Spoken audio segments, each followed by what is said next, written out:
porque es su identidad. Es decir, pero a pesar de que una identidad parecida o casi idéntica, bueno, cada uno ha hecho un esfuerzo para diferenciarse, porque las marcas territoriales, con la idea de un concepto muy francés, el concepto de terroir. Terroir es un espacio ni muy grande ni muy pequeño, pero más pequeño que grande, que por algunas cuestiones de tipo climático, cultural o de otra naturaleza, dicen que tienen un producto que se diferencia algo del que está a medio kilómetro, que pueden producir otro queso, otro vino u otro champiñón que es parecido, ¿no? La idea va por ahí. El segundo es la dimensión del territorio. Claro, para que un territorio rural se pueda considerar de acción, tiene que ser superior, tiene que ser una unión de varios municipios. No puede ser un solo municipio. Hay algunos casos en el que yo el otro día estuve dando una charla en Montilla, no te lo he contado, antes de ayer, que por cierto bueno también esas fotos. Estuve en Montilla y se empezaron a interesar mucho por la marca. Yo les dije, hombre, es que un municipio solo no podéis. Tendríais que plantearlo de otra manera, pero un municipio solo no. ¿Y por qué no un municipio solo? Por el principio de masa crítica. Y aquí aprovecho para aclarar algo que mucha gente utiliza mal. Es como los profesores tenemos la manía de intentar que las cosas, que los términos se usen adecuadamente. El término masa crítica se usa mal muchas veces. En textos y en charlas, en conferencias, ¿no? Cuando la gente dice, es que hay que aumentar la masa crítica. No, la masa crítica no se aumenta. La masa crítica, el concepto de masa crítica es un concepto que viene de la física nuclear. Es la cantidad de isótopo radiactivo necesario para que se produzca una explosión en cadena. Entonces, si no hay la cantidad de isótopo radiactivo necesario, no hay una bomba atómica. No la hay. No se produce la explosión de la bomba atómica. Entonces, tú puedes tener el detonante, que puede ser una bomba H, o sea, el detonante es una bomba, el detonante de la bomba atómica es otra bomba, o un sistema de proyección de disparos que provocan la reacción en cadena, ¿no? Pero si tú provocas la reacción, intentas la reacción en cadena y no tienes la cantidad necesaria de isótopo, no se produce la reacción en cadena. Parecido a lo que ocurre con un coche diésel. Aunque la tecnología de los coches diésel está muy mejorada, pero los que habéis tenido o usado alguna vez un coche diésel antiguo, se les encendía un piloto en el tablero con una resistencia, decía, estamos calentando, si no está caliente esto, por mucho que actúe el inyector y tal, aquí esto no empieza a funcionar. Es parecido. Entonces, la masa crítica no hay ni más ni menos, la masa crítica es la que tenga que ser. Es decir, si son 3 kilos, pues si tú tienes 2,9, no vas a tener reacción en cadena. Pero si tienes 3,5, la masa crítica no es 3,5, la masa crítica es 2,9. Entonces, cuando se habla de masa crítica, es la cantidad de algo que permite que suceda algo. Entonces, la masa crítica no aumenta. Lo que aumenta es la cantidad de empresarios, la cantidad de instituciones, la complejidad de un sistema.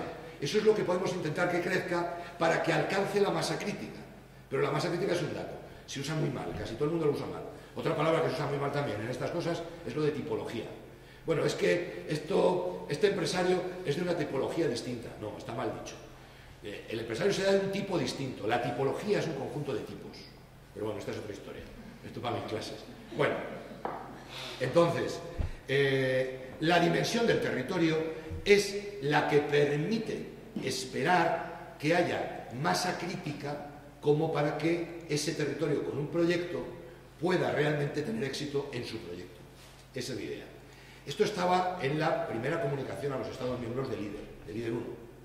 Había el límite superior de 100.000, si es más, entonces ya no estamos hablando de ruralidad, estamos hablando de otra cosa, de zonas periurbanas o como le queramos llamar, y hay un límite inferior también, porque si estás por debajo de ese límite, con certeza que no habrá masa crítica. Entre los dos extremos del intervalo, pues puede que haya masa crítica o puede que no, pero donde no la hay, parece que se puedan dar las condiciones para que acabe habiéndola. Luego el trabajo tiene que consistir en construir masa crítica. Bueno, el tercer indicador es el carácter rural. Todos estos indicadores son de la familia 1, el territorio.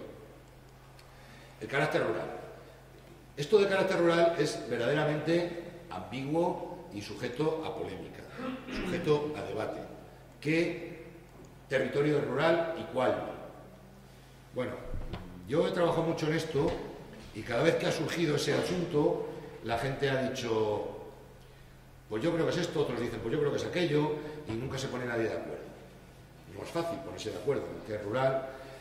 A efectos prácticos, yo una vez estuve en un proyecto en el que después de estar 2 meses discutiendo, la mayoría éramos académicos, no todos, había algunos funcionarios de alto nivel de la Unión Europea y luego había algunos otros tipos de técnicos, de otras cosas. Bueno, pues después de llevar, como digo, bastante tiempo discutiendo, nos pusimos de acuerdo cuando uno propuso ¿y por qué a efectos de este trabajo que estamos haciendo no le llamamos rural a lo que todo el mundo sabe que es rural? Y eso será distinto en Cataluña que en Extremadura o en Irlanda que en Finlandia. Incluso dentro de Andalucía no es semejante el criterio de ruralidad, como tú decías, de la Andalucía occidental que de la oriental. Y dentro de la oriental, pues el criterio de ruralidad de Almería, pues posiblemente es distinto del de Jaén, de las zonas más montañosas de Jaén. O sea que el concepto de ruralidad es complejo. Entonces, como es tan complejo, la única forma de llegar a un acuerdo y además la forma más aceptada de llegar a un acuerdo ha sido un método que propuso hace ya años y que ha ido retocando poco a poco la OCDE. La OCDE define como rurales a los municipios en función de su densidad de población. Cuando tienen por encima, es 150 habitantes por kilómetro cuadrado, me parece recordar que es, ¿no?, el umbral. Cuando tienen más de 150 habitantes por kilómetro cuadrado de densidad en todo el término municipal, se considera que no es rural. Y cuando tienen menos de 150 habitantes por kilómetro cuadrado, es que los umbrales los están cambiando, ¿no?, porque además ahora está en conflicto, no, en colaboración la OCDE con la base estadística de datos de la Unión Europea. Entonces, están negociando porque los datos de la Unión Europea no coinciden con el valor básico que tenía OCDE. Entonces, se están cambiando, pero es pequeña cosa la variación. Entonces, cuando un municipio es rural, tenemos el primer salto, el primer valor, el primer paso para definir la ruralidad. Porque la ruralidad se define en un segundo paso y se define una región predominantemente rural, predominantemente urbana o de tipo intermedio, en función del porcentaje de población de esa región que viva en municipios rurales. Todo esto está perfectamente explicado y la manera de calcularlo para la memoria, el primer documento que tendréis que hacer en la evaluación.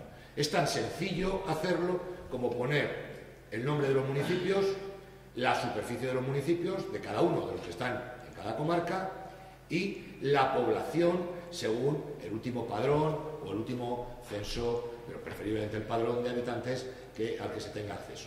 Pero la población que se use tiene que ser un dato objetivo. Es decir, no basta que un técnico que conozca muy bien la zona diga, pues aquí hay 12.638. No, hay que decir, según el padrón municipal de habitantes del año tal, los habitantes de hecho de esta población o de este término municipal eran tantos. Con eso se rellena una tabla y todo lo demás lo hacemos nosotros. Se calculan las densidades municipales y la categoría y tal. Bueno, entramos en los indicadores de la segunda familia, que existe un diagnóstico. Y ese es el indicador 4. El diagnóstico tiene que existir como resultado de algún proceso de análisis de esa comarca. Claro, últimamente yo creo que esto lo tiene todo el mundo y además tiene muchos. O sea que tampoco parece que sea complicado de tener este indicador. Es verdad que estamos pensando que este indicador, que es discriminante, el hecho de que haya un diagnóstico, ¿por qué tiene que haber un diagnóstico? porque evidentemente no puede haber un proyecto. Si hemos dicho que el territorio tiene que ser un territorio de acción y que un territorio de acción significa un espacio, un ámbito con un proyecto y con un consenso que apoya al proyecto, claro, eso es hueco si no hay primero un análisis de uno mismo. Si yo planteo que estos son mis objetivos, estas son las estrategias, pues será porque he determinado en algún momento, por la vía que sea, que hay unos problemas y que esos problemas tienen un nivel de jerarquía en las necesidades percibidas por la población. Entonces, por eso tiene que haber un diagnóstico. Y el indicador quinto, sería consecuencia del anterior, es que haya un plan estratégico. Es decir, cómo vamos a tratar de resolver y con qué grado de prioridad las necesidades o los problemas que tenemos identificados en el plan estratégico. Entonces, eso es tan sencillo como aportar evidencias de cuál es ese plan estratégico. La principal evidencia es el plan estratégico, porque tenemos que ir comprobando luego dentro del plan estratégico algunas cosas, ¿no? Y además del plan estratégico tampoco nos basta un plan estratégico solo. El plan estratégico tiene que venir acompañado de un documento, que esto es un acta o similar, en el que se certifica que ese plan fue asumido, aprobado, adoptado, con fecha tal de tal, en la reunión de no sé qué, de tal ámbito. O sea, el documento y una prueba de que es una decisión, que hay un acto administrativo de que eso, o asemejable administrativo, de que eso se ha adoptado además, con valor, con algún tipo de valor. Entramos en la familia 3, que es ya la marca. La familia 2 era el proyecto de desarrollo. La familia 3 o el eje 3 es la propia marca local, comarcal. El indicador 6 es que la marca se haya registrado. Claro, yo no puedo pedir permiso para utilizar la marca europea junto a mi marca si yo no tengo una marca propia. Entonces, el primer paso, casi por encima de cualquier otra cosa, sería tener la marca registrada. ¿Y registrada dónde? Bueno, hay distintas formas de registrar una marca, ¿no? O distintas oficinas donde registrarla. En España hay una oficina estatal, española, ¿no? De patentes y marcas, un registro de patentes y marcas. Pero en la medida de lo posible, la marca europea está registrada en la oficina europea, ¿no? De armonización del mercado interior. Pues, claro, eso ya es una decisión de cada quien.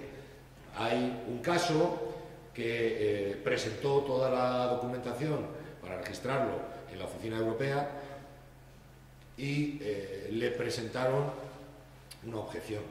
Le presentaron una objeción porque una empresa holandesa tenía un producto que le había puesto una marca comercial que tenía algún parecido fonético, no gráfico, y desde luego era otra cosa.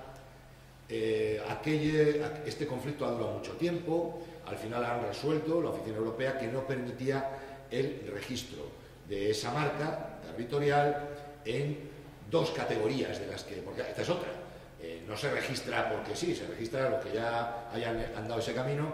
Verán que hay una lista enorme de categorías en las que se puede registrar, y eso también hay que mirar en función de los sectores en los que se quiera aplicar la marca. Hay que elegir las categorías correspondientes, y esa es una decisión que en principio la asociación